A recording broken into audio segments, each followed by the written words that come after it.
Mira, the poor girl, survives the wicked torture of her auntie after both her parents pass away. Her auntie cuts her hair, not knowing that the hair was the only solution the whole village needed to survive. This story will surprise you as you watch till the end. In an ancient village surrounded by hills known for its beautiful natural view, lived a young girl named Mira. She lived happily with her parents in a modest mud brick home that, though small, was filled with the warmth of love and laughter. Mira was very strange. Unlike the other girls in the village who plaited their hair in tight cornrows, Mira was a unique creation of the gods.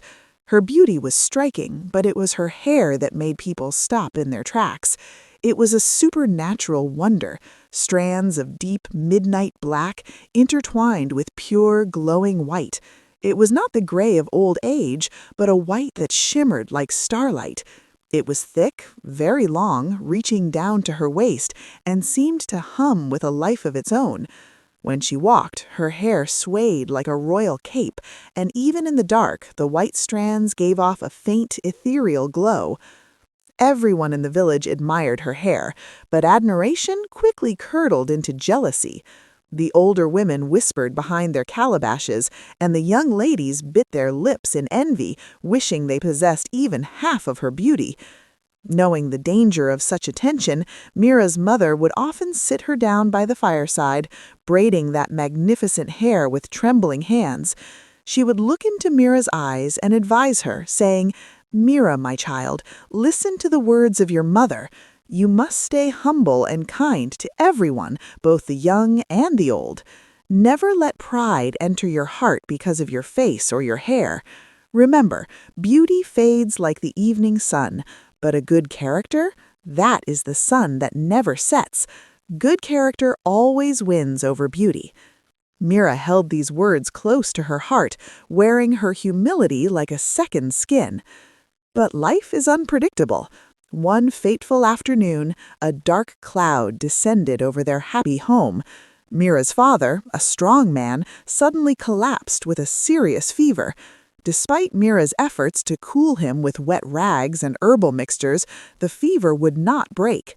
By evening time, the breadwinner of the family breathed his last. It was a massive, crushing loss for the family. Mira's mother, who loved her husband more than life itself, could not withstand the pain. The shock was too great. The very next day, she clutched her chest and died of a heart attack, joining her husband in the land of the ancestors. In the span of just 48 hours, Mira went from a beloved daughter to a lonely orphan. She buried them side by side, her tears falling like acid on the fresh soil. She was left alone in a cold world, surrounded by sorrow, tears, and the painful memories of the love she had lost. The tragedy did not end there. All the villagers called her evil girl, accusing her of killing her parents, so the whole village avoided her. Mira's uncle, her father's younger brother, saw an opportunity in her pain. He was a greedy man. He chased Mira out of her father's farmland. "This land belongs to the men of the family," he shouted, throwing her bags into the red dust. "Go and find your way. A girl has no inheritance here." Mira looked to her neighbors, the same people her parents had fed when their crops failed. But they turned their backs, closing their doors. They feared the uncle. Mira wept bitterly as she realized how quickly the world could turn against an orphan. She realized that without money or parents, she was invisible.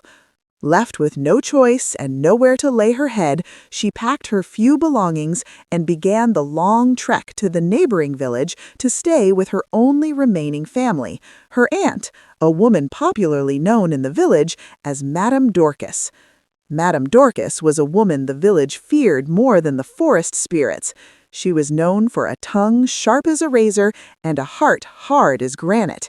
She had one daughter named Chioma. Chioma was treated like a delicate egg. She never lifted a finger, never swept a floor, and never fetched water. Madame Dorcis would often swear to the market women, "My daughter is destined for the palace. She will never know the suffering of a common villager. She is gold among stones." When Mira arrived, dusty and tear-stained, Madame Dorcas smiled, but it was not a smile of welcome. It was the smile of a predator seeing a prey. "Come in, niece," she said, her voice dripping with fake honey. "I'll stay." But in her heart, she planned to use Mira as a slave. Everyone in the village knew Madame Dorcas to be very troublesome, heartless, and wicked. People avoided her path to escape her trouble. Mira, however, could not help but attract attention. Every time she walked to the stream or the market, heads turned. Her hair was too beautiful to be ignored. It caught the sunlight and dazzled the eyes of every man in the village. The rich men, the hunters, and even the palm wine tappers would stop to greet her. This drove Chioma mad. She would stand before her mirror, pulling at her short, dull hair, hissing in frustration. She grew so jealous she could barely speak. She would say to herself, "This Mira's hair is too beautiful. It is a curse to me. With that hair, she captures every eye. Even the prince might look her way, and I will be left with nothing. I must do something." One afternoon, when Madame Dorcas was sleeping, Chioma crept into her mother's room. She slid the heavy wooden box from under the bed and stole a huge bundle of cash. She ran to the biggest cosmetic shop in the town center. She slammed the money on the counter, startling the salesgirl. "Please," Chioma demanded, breathless, "I need a hair booster and cream. I want something that will make my hair very long and glowing in just 3 days." The salesgirl looked at the desperate girl and laughed. "3 days?" she asked. "My dear, 3 days is too small unless you want to glue a horse's tail to your head. That is impossible. But I have a strong chemical. It burns a little, but it forces growth. It can do that for you in 1 month." Chioma, impatient but desperate, bought the expensive chemical and left, hiding it in her dress. The following day, chaos erupted in Madame Dorcas's house. She went to her box and found it light. Her scream shook the thatched roof. "Who stole my money?" she roared, her eyes bulging. She dragged Mira and Chioma into the parlor. Chioma immediately stepped forward, her face twisting into a practiced lie. "Mama, you know I am your blood. I cannot steal from you. Why don't you ask the stranger, the one who has nothing?" She pointed a shaking finger at Mira. "Ask the thief." Without waiting for an explanation, Madame Dorcas pounced on Mira. She grabbed a heavy cane from the corner and unleashed her fury. She didn't even bother asking her anything. "I am not a thief. I have never stolen in my life before," Mira shouted, cowering in the corner, tears streaming down her face as the cane cut into her skin. But then something incredible happened. As Madame Dorcas beat her, Mira's hair began to react. It started to pulse. The white strands glowed brighter and brighter, filling the dark room with a blinding, divine light. It was as if the ancestors were manifesting through her hair. Madame Dorcas froze. The cane fell from her hand. She stepped back, terrified by the girl glowing in the corner. She realized this was no ordinary child. The more she beat Mira, the more the hair glowed. Madame Dorcas let her go, but her fear quickly turned to calculation. She began to think within herself, "What is the secret behind this hair? In my 48 years of living, I have never seen such hair. I must find out the secret of her power." The next morning, while the mist still clung to the trees, Madame Dorcas visited the dreaded witch doctor, Baba Tunde, in his shrine. "Baba," she whispered, her voice trembling, "my niece lived with me. She is so unique, especially her hair. It is so long, it glows most times. Please, what is the secret behind it?" Baba Tunde cast his cowries on the dusty floor and chanted incantations. He stared at the pattern, his eyes widening in shock. "Madam Dorcas," he rasped, "you are lucky. That girl carries a glory no one can resist. Mira's hair is a solution to every problem. She will be great, and that is the God's gift to her." Madam Dorcas went home furious. The prophecy did not make her happy. It made her insane with jealousy.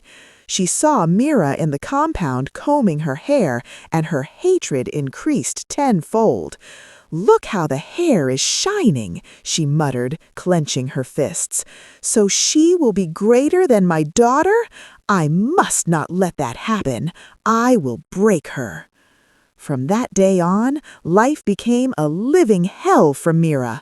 Every morning, while the day was still dark, Madam Dorcas would come into Mira's room and wake her up with a heavy slap. "Useless girl! Do you think you are here to only eat? Come on, go to the river and fetch water." Mira would stumble out of mat, her eyes heavy with sleep. She would go to the stream every morning and evening to fetch water with a heavy clay pot balanced on her beautiful hair.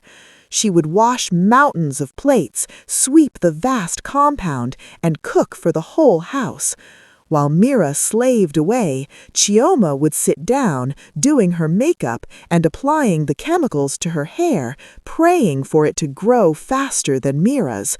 She did nothing in the house. Madam Dorcas would give Mira a heavy tray of fruits to hawk around the village under the scorching sun. But even in her suffering, Mira's light shone. Because of her hair, people rushed to buy her fruit just to be near her. She would rush back home and give Madam Dorcas all the money. Yet there was no gratitude. Madam Dorcas and Chioma would eat all the food and meat that Mira cooked, leaving only the burnt scrapings at the bottom of the pot for her. One fateful day, while Mira was hawking in the street, she saw a dead man lying on the street. Her innocent heart took over. She ran to him to help. "What has happened to him? How can I locate his family?" she panicked. But a group of jealous women who had long hated Mira for her beauty saw their chance. They began to shout, "The girl with evil hair has killed someone! Everybody come and see the evil girl! She is a witch!"